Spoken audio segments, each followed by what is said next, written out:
Right, now lots of other colours. Let's just pick a few. Yellow, not a lot of yellow, so I'm not going to put too much of it in. Perhaps I'll use this one, which is the 102. Quite so. Right, if you're thinking that's patchy, I'll show you the original in a minute. And that's very patchy. A couple of other colours that I've used, and that was the orange. But that's not the one I'm looking for. Until I find it, that will do. It's just a little orange in the head. So pink. This is 131. You remember I used the pastel before, but now that in here. And I think what we'll do now is we'll put some separation in. This is the 237, the grey. If you're wondering, am I dragging some of the colour from the area surrounding it into it? The answer is I am, because I can see it.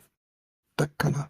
This is a little stark too, so I'm going to do the same thing. Oh, so good. Now, I'm going to see if I can find that other colour. Now, I may have to break off for a minute because I've got all my pencils mixed up. No, I've just found them.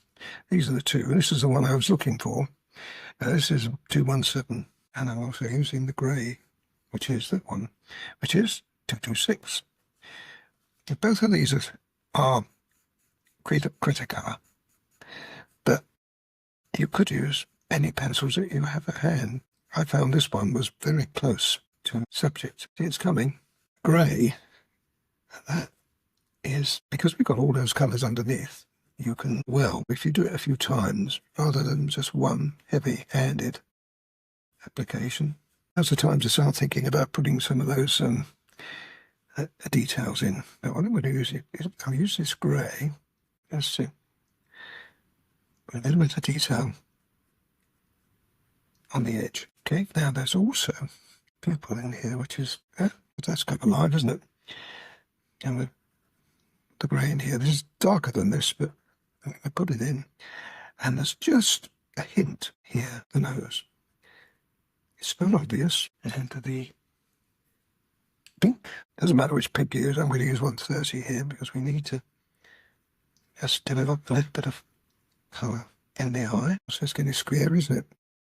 And the white coming down. As I said, this is not very obvious, so you can't make an obvious line. Just implying it. If you come down on that side of the nose, lightening that tip of the nose there. So you've got the idea. Right. Now, the mouth itself is pink in the middle, but on the outside, it's back to our dark colours.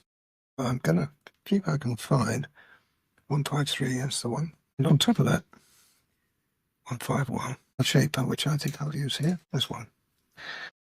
Pointed grey, pointed ivory is all right too, whatever one, but you've got to have a pointed one because what we've got to do is go around there and just blend it in. Once we've got that in, we can bring more of the surround in, but we can also drag some of the colour. I've deliberately left that light spot there. Right, now there's the other colours. We've got this pink. Where's my 132? Here we are. 132. Now this is quite strong. Obvious, good should I say. So now we can be a little bolder than we have been. Showing you all of this face because it is very important. There's a grey there which I think I'll where's my one? Here. I want that to be a little darker. Again, what you do is just rest the pencil on the paper because PastelMat will take it off there. Very subtle tone, especially when you've got all those colours on there. I've got some colours on there, haven't I? Look how nice it's going. Now, around the eye, we've got the same thing. It's only on this eye, it's not so much on that one. We've got the same colour. A reminder that is 229. You can use a pink here just to blend that in. On the face, there's also some streaks, and it suggests then the face is pulling, distorting the face. Gosh, it's gruesome, isn't it? But it's a lot of fun, folks. Grey comes in.